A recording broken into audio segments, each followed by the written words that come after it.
The next time you commit a crime, someone may be watching you online. What if social media was your worst enemy? Criminals are using platforms like Facebook, Instagram, and Twitter to plan their next move. Discover how real-life criminals used social media for heists, scams, and more. Don't miss the shocking stories. The 2013 Boston Marathon bombing. On April 15, 2013, the unthinkable happened at the Boston Marathon. 2 bombs exploded near the finish line, killing 3 people and injuring over 260. The world was in shock, and the hunt for the bombers began. Little did people know, social media would play a crucial role in both the planning of the attack and the subsequent investigation. The attackers, Tamerlan and Dzhokhar Tsarnaev, used social media platforms to stay connected with each other and others who might have been involved in their plot. They were active on Facebook, sharing their views on extremism and posting updates on their lives, unaware that these posts would later be used against them. In the days following the bombing, social media became the tool for investigators. The FBI turned to crowdsourcing, urging people to share any video footage or photos they might have captured during the marathon. Reddit users and Twitter accounts flooded the internet with images and theories, and one image stood out. A man wearing a dark hoodie, walking near the explosion site. Within hours, authorities pieced together key clues, and the Tsarnaev brothers were identified as the prime suspects.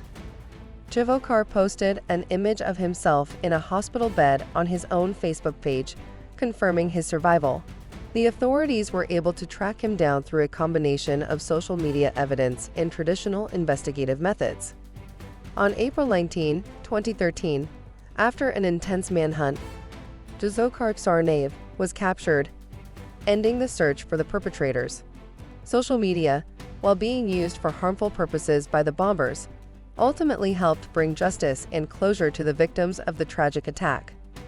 Social media, once again, proved to be both a weapon and a powerful tool in solving one of the most devastating attacks in American history.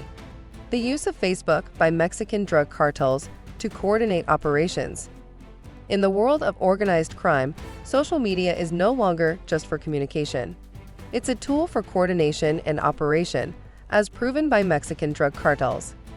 The Sinaloa cartel, one of the most notorious in the world, used platforms like Facebook to plan, communicate, and execute their illegal operations, far from the prying eyes of authorities.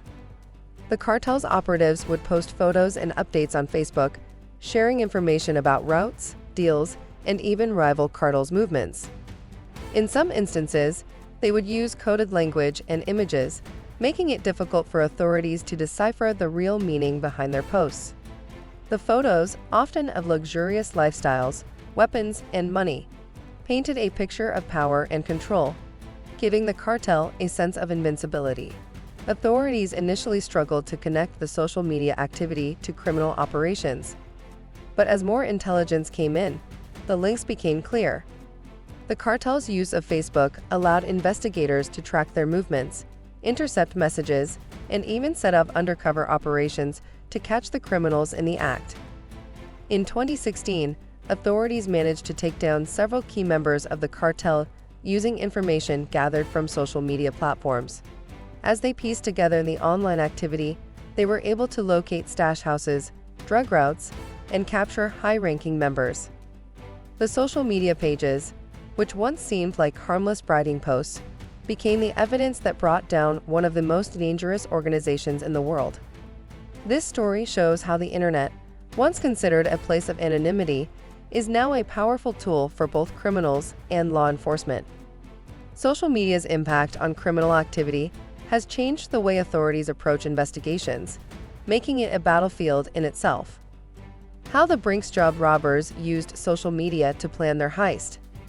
In 1952, one of the most daring heists in history took place, the Brinks job in London.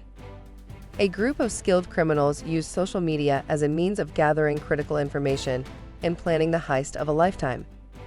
Though social media platforms didn't exist back then, the criminals' method of using public information to execute the heist mirrors today's use of social networks to track, gather intel, and plan crimes. The robbers studied the routines of the Brinks armored trucks and employees by gathering information from newspapers and other public channels. In this case, it wasn't social media per se, but the tactics are the same. Criminals gathering open-source information to plan their actions. They used what was available in the public domain, much like how modern-day criminals track their targets online through social media platforms like Facebook and Instagram. The robbers knew exactly when the cash would be transported and where. On the day of the heist, they donned uniforms similar to those of the guards and entered the Brinks vault undetected. They successfully made off with £2.7 million, a staggering sum for that time.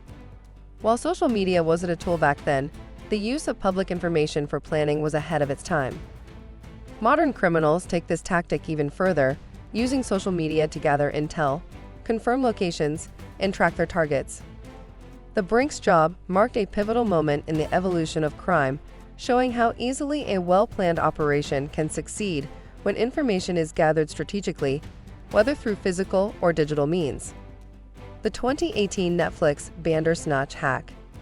In 2018, a group of cybercriminals took advantage of social media to orchestrate a massive online scam related to the popular Netflix interactive movie, Bandersnatch. The criminals used social media platforms like Twitter to gather followers, creating a facade of legitimacy to promote fraudulent schemes. They initially targeted Netflix users, making fake posts about exclusive content or hidden features in Bandersnatch, encouraging people to sign up for offers that didn't exist. They used fake accounts and fabricated information to create a sense of urgency, claiming that certain limited-time access codes were available for a short period. These posts were shared widely across Twitter, reaching thousands of unsuspecting Netflix subscribers.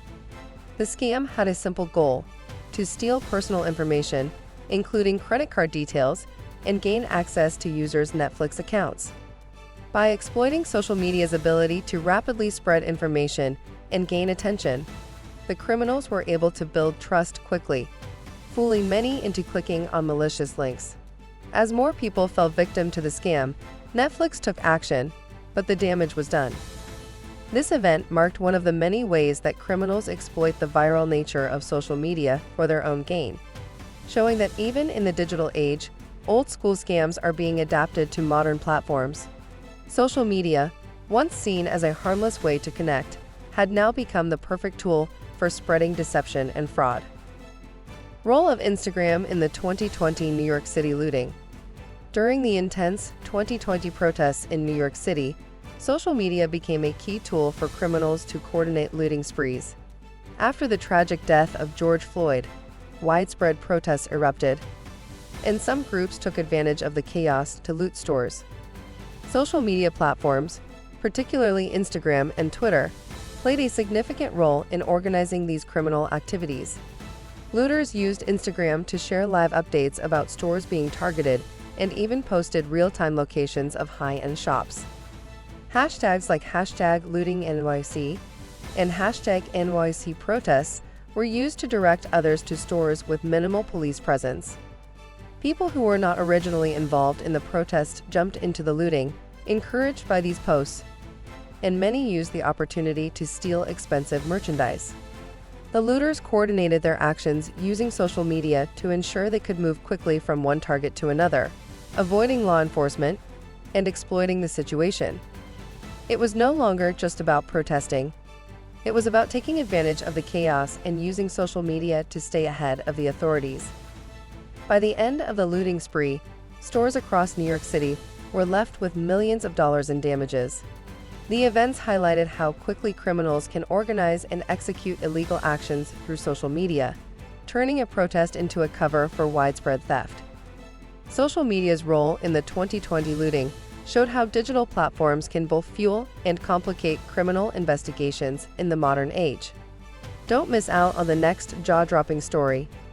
In our upcoming video, we'll reveal the most insane bank heists and how they got away with it. Make sure to hit that subscribe button so you never miss another shocking twist. You won't believe what's coming next.